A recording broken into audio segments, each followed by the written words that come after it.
Excavations in Egypt again bring another unique find to archaeologists, which allows scientists to obtain new information about life in antiquity. Undoubtedly, there are millions of amazing artifacts from the ancient world that shed light on the life of our ancestors many millennia ago, but some stand out for their uniqueness and ability to expand our knowledge of previously unknown aspects of history. Today, I will tell you about 10 such artifacts and finds. Hi friend, you're on the KirTop channel. Gold-Encrusted Dagger.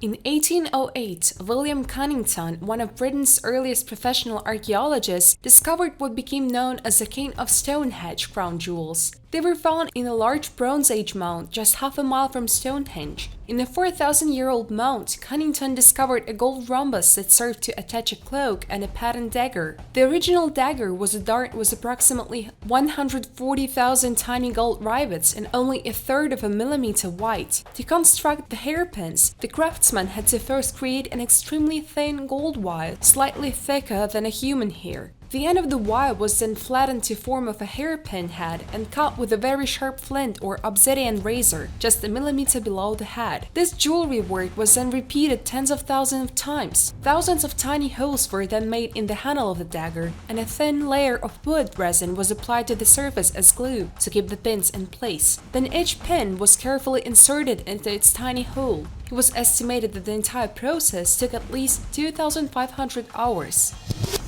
Unique discovery in Egypt. During excavations in the ancient temple complex of the Royal Complex, a group of archaeologists found a collection of ritual objects. Scientists have established that all of these items were used during religious ceremonies that were held in honor of the goddess Hathor. The find has already received the status as the most unusual and unique, since such finds are extremely rare, and the fact that scientists were able to find a complete set of ritual items is generally a sensation. The find was made in Royal Complex called the Temple of the Pharaoh, which is located north of Cairo in the province of Kafr al-Sheikh. There are many objects in the set, but scientists were able to identify the so-called central or main object, that is, a statue of the goddess Hathor herself, made of limestone. Unfortunately, the statue has been badly worn out over the centuries and only partially survived. The set also included earthenware incense burners, one of which had an image of the head of the god Horus, several clay vessels, and a small collection of figurines representing the goddess of fertility Thor and Jehudi. A large stand was also found on which offerings and a special chair for pregnant women were placed. But if you look at it from a material point of view, then among all the objects, the most valuable objects are made of gold. Among all, one stands out, which is called the Eye of Ajat, or the Eye of Horus. In ancient Egypt, it was a well-known symbol. According to ancient Egyptian legends, the Eye of Ajat was the left eye of Horus, which was considered a falcon. Horus lost an eye during a fight with Set, but later he was healed by the god Thoth, and from that moment it was considered one of the most powerful amulets in ancient Egypt. Such amulets were worn only by the pharaohs. All items played an important role in rituals in honor of the goddess Hathor. In addition to the items, archaeologists discovered a limestone well in which, according to scientists, they stored sacred water for the goddess. All the items were found in almost one place, as they say, everything was at hand during the ceremonies. Therefore, they were also found almost all in one place. Lost Celtic capital.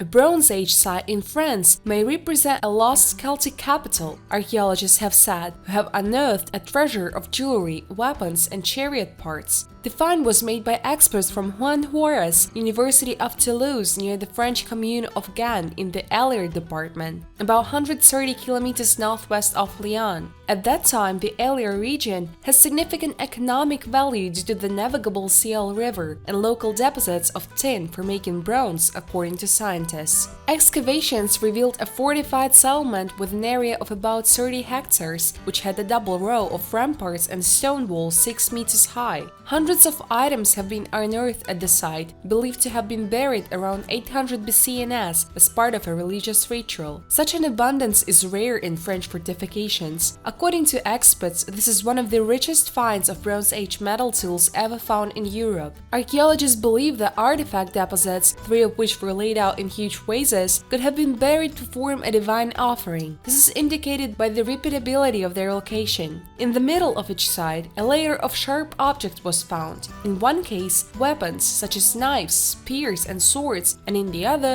a chisel, sickles, and the like. The artifacts are also helping researchers paint a picture of what life might have been like in the Celtic society around 2,800 years ago. Among the artifacts found there are items related to agriculture, tools for the production of textiles and ceramics, equipment for processing wood and metal, as well as swords and spearheads for warriors. Thus, the division of eras into the Bronze Age and Iron Age, narrated by modern science from the archaeologists of the 19th century, must be considered rather arbitrary.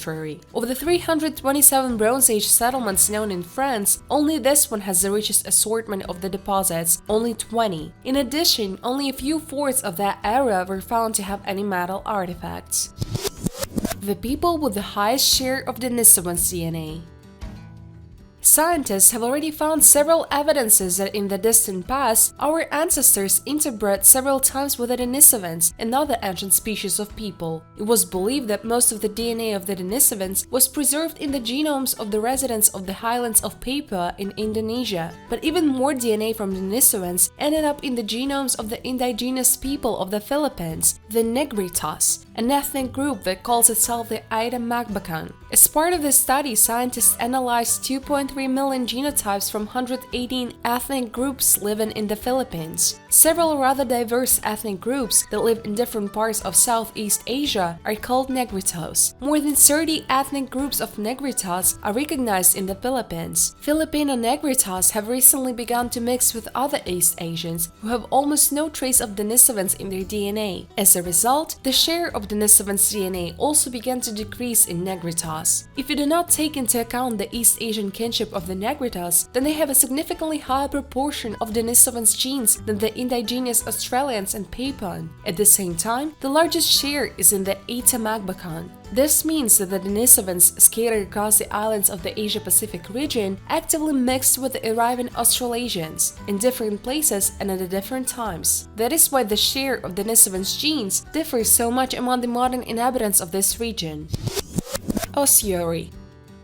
The Ossuary of Jacob, the ark in which the ancient Jews kept the bones of their dead, is considered by some to be one of the most valuable biblical artifacts of all time, as this limestone box contained the bones of the alleged brother of Jesus. If this assumption is confirmed, then this will be the first physical thread connecting us with Jesus. This burial ark of the 1st century AD bears an inscription in Aramaic: Jacob, son of Joseph, brother of Jesus. The box is carved from a single piece of limestone, which is typical of burial boxes used by Jews in 1st century Palestine. In those days, the bodies of the dead were left in a cave for a year, after which the bones were placed in a box. This limestone box has been at the center of some of the most controversial antiquities investigations in decades. The Israeli Department of Antiquities tried to prove in court that these items were forged by the collector of antiquities Odi Golan, but could not get the court decision that they needed. The department then attempted, again unsuccessfully, to acquire ownership of the artifact. The Israeli government is said to have vandalized the relic before returning it to its owner.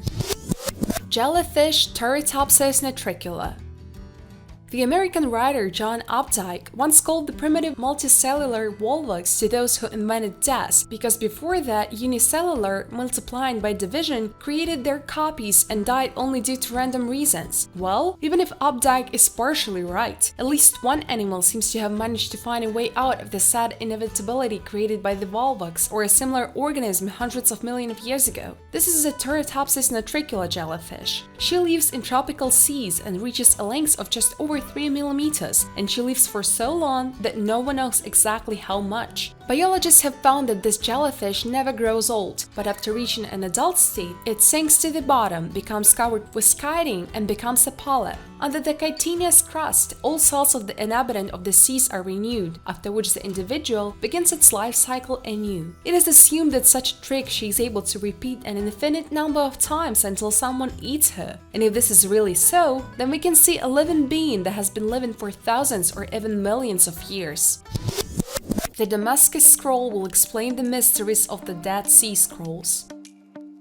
Scroll specialists have wondered for many years why such a huge number of mysterious manuscripts, more than 15,000 fragments related to 900 original documents, were hidden in caves near Qumran, in a place far from any settlements. Research by Daniel Weinstock reveals that Qumran hosted an annual ceremony for the mystical Jewish sect of the Essenes, which gathered members from cities and rural communities throughout Israel. A mysterious ritual known as the Covenant of Renewal was performed here every year. Daniel Weinstock theorized that the scrolls could have been created by scribes from various Essenes from all over Israel and brought to Qumran for study and storage. The scientists made such conclusion after studying the so-called Damascus document. The Damascus document, named for its many references to a city in Syria, is a copy of an older Jewish source from around the 10th century AD. For 1,000 years he lay in the Cairo Geniza in a storeroom adjacent to the Jewish synagogue. Destruction of any text containing the name of God is prohibited by Jewish religious law, even by accident. Therefore, any documents of the Jewish community of Cairo, just in case, were kept in Geniza.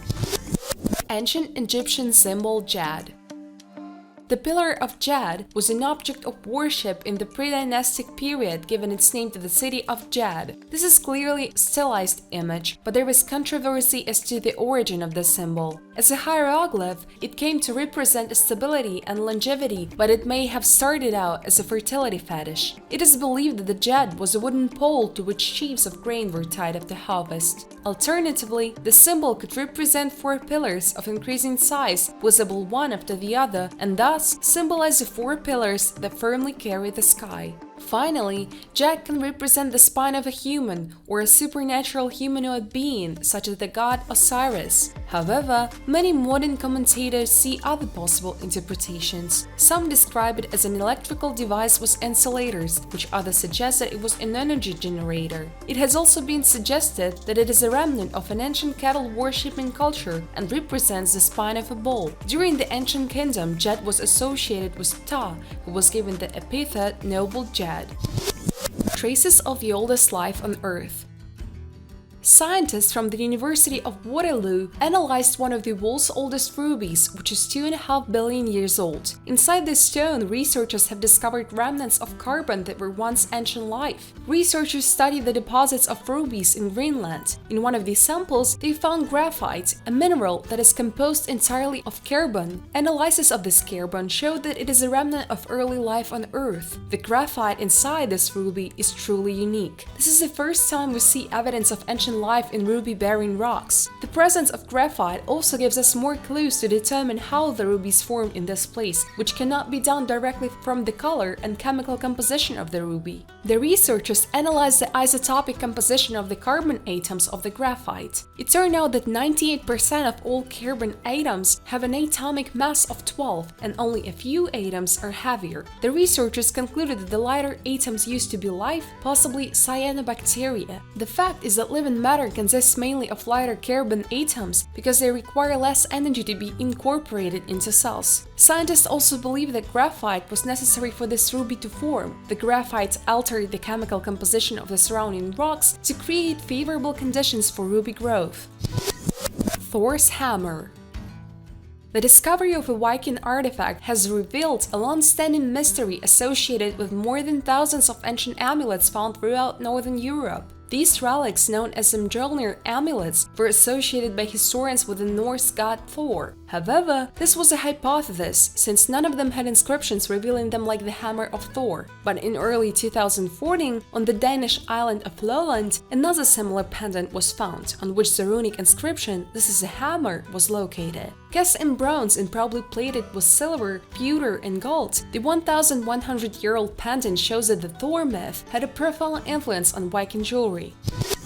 Hundreds of decorated rock tombs.